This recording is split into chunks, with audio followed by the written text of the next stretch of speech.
Friends, welcome to सीखो CA student. आज हम बात करेंगे एडमिट कार्ड की। एडमिट कार्ड आपका आ गया होगा। अगर आपका नहीं आया है तो आप डाउनलोड कर सकते हैं सीए एग्ज़ाम फॉर्म्स जहां आपने भरे थे वहां पर जाकर। और आप देख सकते हैं कि मतलब यहाँ पर हमारा नॉर्मल जो बेसिक डिटेल्स होती हैं वो दे रखी होती हैं। आपका सेंटर कहाँ पड़ा है। आप इसके अलावा हमें कुछ गाइडलाइंस मिलती हैं जिसके बारे में हम आज डिस्कशन करेंगे। आप जल्दी जल्दी देख सकते हैं। I know you are preparing for exam, आपके पास टाइम नहीं होगा देखने का, तो मैं आपको बता देता हूँ। एक आपको एग्ज़ाम आपका 2 से 5 बजे होगा, जो कि नॉर्मल टाइम होता है। और इसके अलावा आपको रीडिंग टाइम 15 मिनट का दिया जाएगा।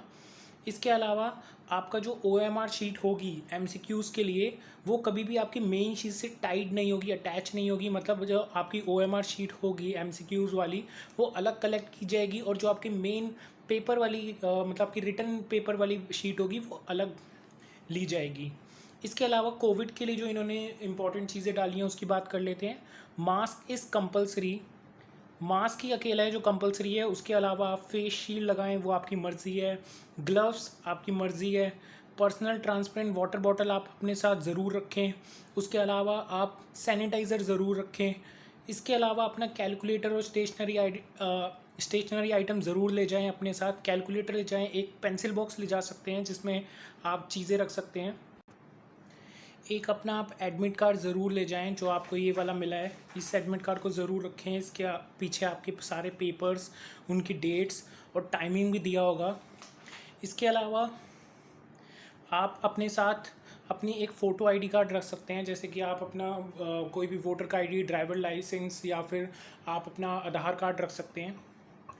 इसके अलावा हम गाइडलाइंस देखेंगे जो सबसे इम्पॉर्टेंट है, डू एंड डोंट्स, जिसके लिए ये वीडियो मैंने बनाई है आज। एक तो आप अपने एग्ज़ाम टाइम पे सेंटर में 1 बजे पहुंच जाएं, क्योंकि पहले क्या होता था, पहले 1:45 हमारा पेपर शुरू हो जाता था। मतलब 1:45 पे पेपर शार्पली शुरू हो जाता था, 15 मिनट का रीडिंग टाइम मिलता था। लेकिन हमारी एंट्री होती थी 1:30 1:30 पे। लेकिन अब 1 o'clock हमारी शार्प एंट्री हो जाती है because of the Covid social distancing की वजह से 1 बजे एंट्री हो जाती। तो आप जल्दी पहुँचे सेंटर पे, ऐसा ना हो कि आपको लेट एंट्री मिले तो आपको लेट पेपर देने दिया जाए। तो इससे बेटर है आप 1 बजे जल्दी पहुँच जाएँ। इसके अलावा आप अपनी सीट उसी पे बैठे हैं जहाँ पर आपका रोल नंबर लिखा हुआ है। ऐसा ना हो कि आप आगे पीछे बैठ जाएंगे, क्योंकि इससे क्या होता है, जो हमारा क्वेश्चन पेपर होता है या फिर आंसर शीट होती है, जो आंसर शीट मेनली होती है वो आपका सीरियल नंबर आपका हमेशा फिक्स होता है। इसके अलावा आप अपना खुद का पेन ले जाएं, पेंसिल ले जाएं। आप अपने पेंसिल बॉक्स में क्या क्या रखें मैं आपको पहले से बता रहा हूँ। Pen, pencil, eraser, stapler, ink, scale, एक एक कैलकुलेटर। अब जहाँ यहाँ पर एक नई चीज़ आई है स्टेपलर की, और इंक की बजाय मैं बोलूँगा कि आप पेन ही रखें। Pen is the same thing. Stapler की जो ये बात आई है, मैं इसके बारे में थोड़ी सी डिस्कशन करना चाहता हूँ, हम आगे पढ़ेंगे इसके बारे में। इसके अलावा है कि आप black ink ball point pen ही ले जाएं। ये बहुत इंपॉर्टेंट है। बच्चे यहाँ पर क्या पूछ रहे हैं मेरे से, काफ़ी वीडियोस में भी देख रहा हूँ कि मैं मेरे से पूछ रहे हैं क्या मैं जेल पेन ले जाऊँ, क्या मैं इसके अलावा ट्राईमैक्स पेन ले जाऊँ या फिर पायलट पेन ले जाऊँ। तो प्लीज़ दोस्तों, मैं जैसे कि ये यूज़ करता हूँ, बटरफ्लो पेन है ये। आई थिंक ये 10 रुपीज़ का मिल जाता है, बटरफ्लो पेन ब्लैक कलर का। ये बॉल पॉइंट पेन है, 10 रुपीज़ का आता है। इससे राइटिंग भी बहुत फास्ट होती है।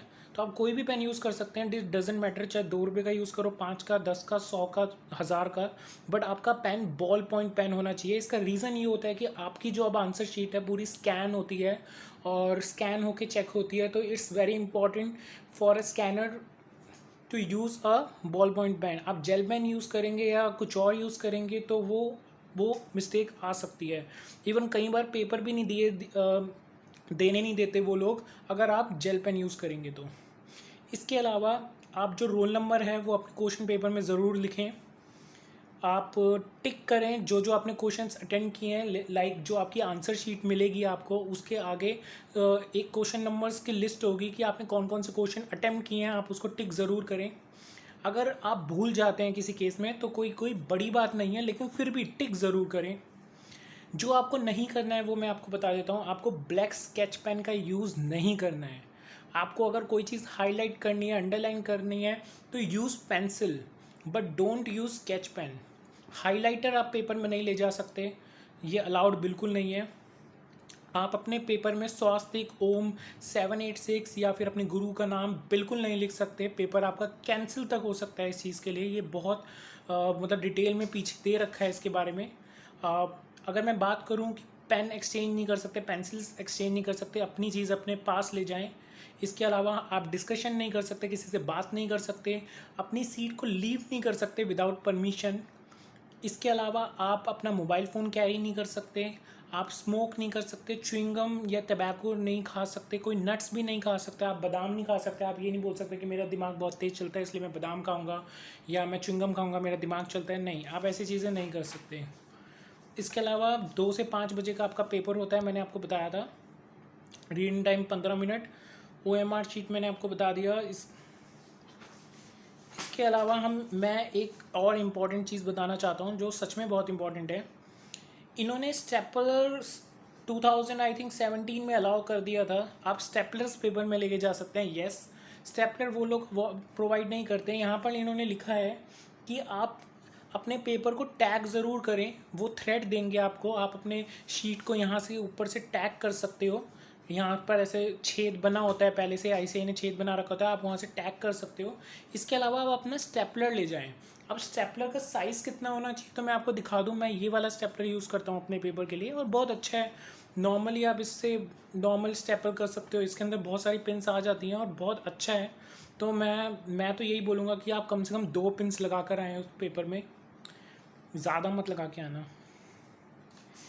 उसके अलावा अगर मैं देखूँ तो ये देखिए, जो आप MCQ का जो आंसर्स करते हो या फिर अपना रोल नंबर के लिए नीचे जो आप जो भी शेड करोगे तो आप कभी भी सर्कल पे टिक ना करें, ऐसे क्रॉस ना करें या फिर बस गोला गोला ना मारें या बीच में बिंदु ना बनाएं या फिर जो सर्कल दे रखा है उसको ज़्यादा फैला मत दें। आप हमेशा जो भी सर्कल दे रखा है उसके बस अंदर ही भर के आएँ और उसको पूरा फिल करके आएँ। कुछ यहाँ पर चीज़ें और एडिशन है जहाँ पर इन्होंने बोला है कि जैसे 2 बजे ही आपको आंसर शीट मिलेगी। 15 मिनट का आपको जो रीडिंग टाइम मिलेगा उसमें आपको आंसर शीट नहीं मिलेगी। और अगर आपको आंसर शीट मिल भी गई है तो आप उसको 2 बजे ही उसकी सील को ओपन कर सकते हो, अपना रोल नंबर और सब कुछ लिख सकते हो।